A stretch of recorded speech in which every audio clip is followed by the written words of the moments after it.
like to apologize for the interruption. As of now, we're bringing you a live worldwide broadcast from Interpol's ICPO. We now take you live to the ICPO. I head up an international police task force which includes all member nations.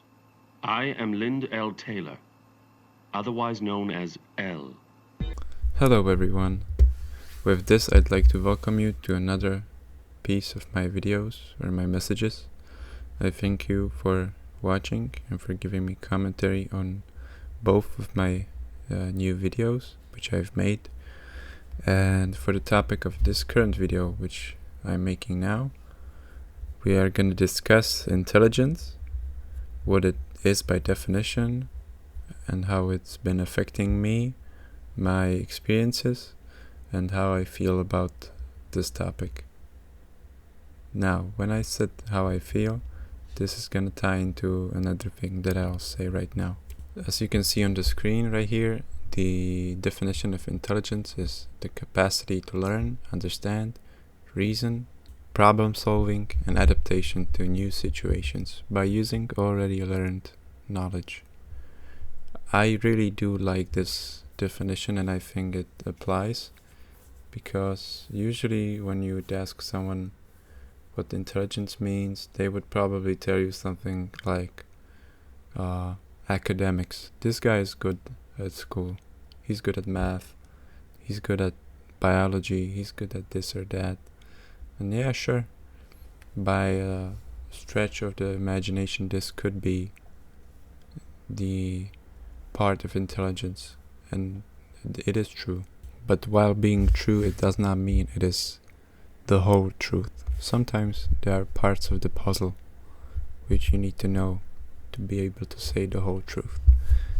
And while this being smart at math, biology, certain subjects, this is a part of the intelligence. What I think is the most important part of intelligence is, as I've said before, the ability and the capacity to learn, reason, evolve, yes, evolution as well, evolve and adapt. This is probably the most important thing for human beings in our lifetime, because if we never evolved, if we never adapted, we would have died off the moment we were born, or a few years after we would have died off. So we needed to grow intelligence. But now, when it comes to intelligence, I'd like to speak a little about my early life. That means when I was a child, when I was growing up. I think I was always called intelligent by my surroundings. And what I mean by that is I was called resourceful, I was called academically smart. I would do very good in school even though I've never studied. I never studied for my graduation. I never studied for entrance exams. I could always go in, spend my day gaming until the last literal day of the entrance exam, for example. I would play League of Legends until 12 p.m., go in, finish, go back out, game more, and then I would literally do well in every single exam I ever took. Well, you've probably thought about this as I was speaking about this topic now, but it sounds like someone that was a gifted child, and now he's probably gonna speak about how he burned out. And yes, to a degree I did burn out.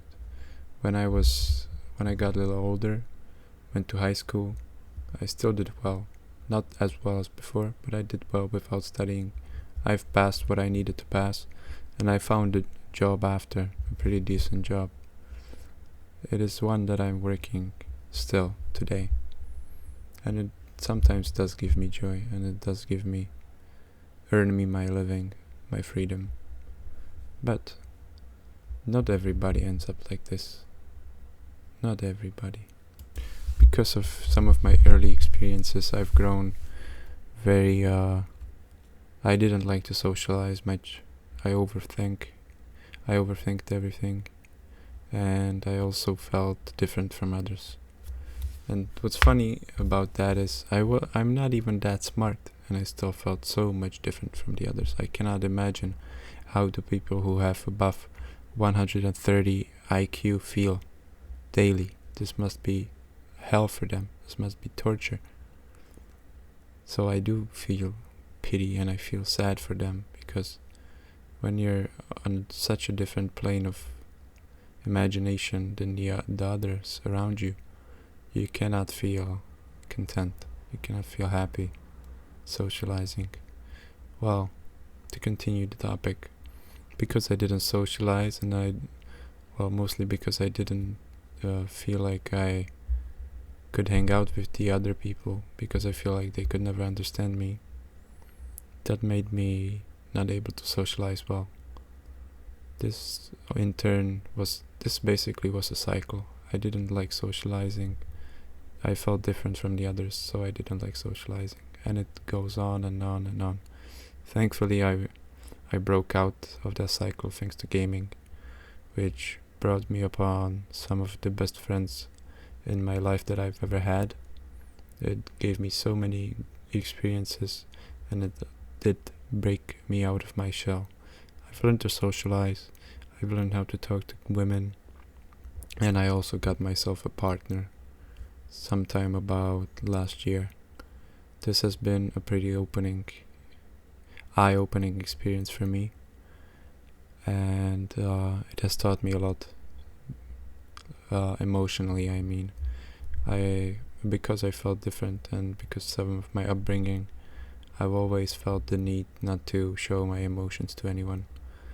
Now, this may sound edgy, and it may sound hilarious, like I'm trying to be, I don't know, Ayana Koji or something, anime manipulator. I'm not. I'm not. But the truth is, I did suffer from this a lot.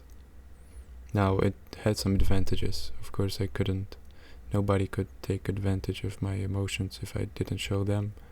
But I also felt empty because of that. Because I didn't show my emotions, I slowly, over time, stopped feeling them. And the emotions really aren't that far from intelligence. Now, that may sound funny, but emotion and intelligence are two parts of...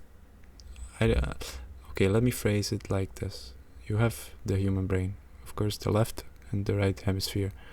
Now, let's just say the left is intelligent, the right is emotions. One without the other wouldn't work necessarily. You can be intelligent and not really feel a lot of emotions, but that is not complete intelligence. That is just a fraction of it. Now, you can be emotional, but without intelligence, you cannot achieve through emotion.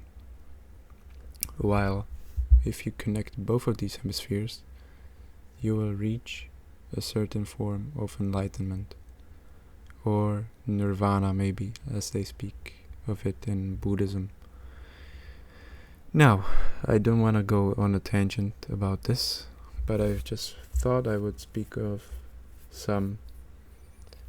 one more little subtopic of intelligence. Now, you may have noticed that usually the most intelligent people are a little devoid of something. Maybe you could say they are not like the others. And yeah, that is true. Statistically, I'm pretty sure that the more intelligent a person is, the more likely it is that they will turn evil, or maybe should I say Machiavellian, if I'm pronouncing that correctly, which means a person basically does everything for their own good, selfish. They do not care about manipulating people, they do not care about maybe hurting people, and I would say that did happen to me as well. Not to a complete extent, but I was pretty close. Still to this day, I am very selfish, and I try to hide that to the best of my ability. In real life, I'm very humble, but I've seen it creeping out of me sometimes, especially when I was younger. this Machiavellian style of thinking. Now, to not be edgy for the whole runtime of this video, I would like to ask all of you guys if you could please comment what you would like to hear on next in my new video after this one. I would like to hear if you guys have any interesting topics you'd like to know about, or maybe you'd like to hear some of my thoughts about, or I've been thinking maybe I could do some analyses on anime or manga in a different type of video, but that is ultimately up to you. If anyone has watched this video through until this time, I do appreciate it a lot. I'd like to thank you personally, and I hope some of my words have resonated with you, at least slightly. I've tried to use a simple structure for this one, and I will continue to make better videos. Thank you very much, and have a nice day. Bye bye.